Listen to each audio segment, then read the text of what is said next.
3 dead husbands, 12 children, multiple jobs just to survive, a widow working herself to the bone just to keep her family afloat. This is the tragic life of Ina Montesilio, and somehow, millions of Filipinos found it absolutely hilarious. Tanging Ina became one of Philippines' biggest blockbuster comedies by taking what should be a devastating tragedy and turning it into the source of our biggest laughs. Tanging Ina is a film that perfectly illustrates something most of us instinctively understand but rarely think about: the razor-thin line between tragedy and comedy. Today, we're diving into how Filipino cinema uses laughter as both a mirror and a coping mechanism, and why sometimes the best way to deal with pain is to laugh at it. So, let's establish the facts. Ina Montesilio, played by Ay de las Alas, has the kind of luck that makes you wonder if the universe has a personal vendetta against her. Her first husband, Tony, dies falling from a stool. Her second husband, Alfredo, dies falling in a cinema. And her third husband, Kiko, gets electrocuted by wedding decorations on their actual wedding day. These deaths should devastate us, but in Tanging Ina, we laugh. The film frames these tragedies in a way that makes them feel almost like a cosmic joke, a series of increasingly absurd misfortunes that pile up like a dark comedy sketch. This brings us to our discussion of the incongruity theory. In humor studies, the incongruity theory suggests that we laugh when something violates our mental patterns and expectations. It's about the gap between what we think should happen and what actually happens. When our brain processes this mismatch, laughter is often the result. The film works because it constantly violates our expectations of how tragedy should be presented. We expect tears, we get punchlines. We expect sympathy, we get a slapstick. The setup creates an expectation, and the punchline subverts it in a way that releases tension rather than building it. Tanging Ina operates almost entirely on this principle. Take the scene where Ina is job hunting. She's so exhausted and disheveled from running around the city that someone mistakes her for a taong grasa. The incongruity here works on multiple levels.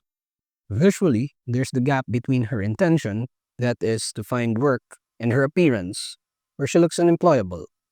But more importantly, there's a social incongruity. Here's a woman working herself to exhaustion to provide for her family, yet she's perceived as someone who doesn't work at all. Again, incongruity. The film doesn't let us laugh at Ina though. It makes us laugh with her at the absurdity of the situation. That's a crucial difference. For instance, when she and her best friend Rowena discuss how society judges mothers versus fathers, they're having a serious conversation about gender inequality and double standards. Pero kapag babae ka at binigay mo lahat ng gusto nila, kasama pati puso mo at kaluluwa, hindi pa rin sapat para tawagin kang isang mabuting ina. The moment builds emotional weight as they talk about how exhausting it is to be held to impossible standards. But just when the conversation threatens to become too heavy, the film cuts to a punchline that breaks the tension while still acknowledging the truth of what they said. This technique appears throughout the movie. Ina will be in the middle of an emotional monologue about her exhaustion as a single mother, laying bare the real pain of her situation. Then suddenly, she'll quote a line from another movie that's completely irrelevant to her circumstances. Sana, sa bawat sigarilyong inihitit nyo, sa mga alak na iniinom nyo, habang nilulustay nyo ang pera pinapadala ko sa inyo, sana iniisip nyo, yung pagkain na tiniis kong hindi kainin, para mapadalan lang kayo ng pera! Ma! The incongruity is jarring, but it serves a psychological purpose both for the character and the audience. Here's a quote that perfectly captures what Tanging Ina is really about. William Hazlitt once wrote, "Man is the only animal that laughs and weeps, for he is the only animal that is struck with the difference between what things are and what they ought to be." We laugh and cry for the same reason, because we can see the gap between reality and our expectations. In Ina's world, Mothers should get the same recognition as fathers. Widows should get adequate support. Working multiple jobs should be enough to provide for 12 children. But none of these things are true.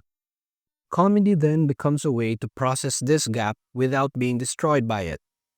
When Ina makes irrelevant movie references in the middle of serious moments, she's not being random. She's protecting herself psychologically. She's taking control of the narrative, refusing to let tragedy have the final word. In Tanging Ina, every joke serves this function. The absurd deaths of her husbands, the impossible juggling of 12 children, the exhaustion of multiple jobs. These aren't funny because they're trivial. They're funny because laughter is how Ina and the audience survive them. The film understands something crucial. Sometimes, the most authentic response to an overwhelming situation is to laugh at its absurdity. Not because the pain isn't real, but because laughter is a form of resistance against despair. There's something distinctly Filipino about this approach to comedy. Filipino humor has always found ways to laugh at hardship, not to dismiss it, but to survive it. You'll see this everywhere in Filipino culture. Families joking during typhoons, communities celebrating despite poverty, people finding humor even in the most challenging circumstances. Tanging Ina taps into this deep cultural understanding.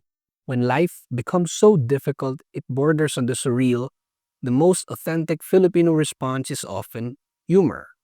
It's a survival mechanism that's been honed over generations of facing natural disasters, economic hardships, and social challenges.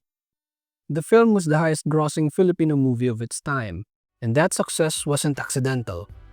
Audiences recognized themselves in Ina's struggles. They saw their own mothers, their own families, their own seemingly impossible situations.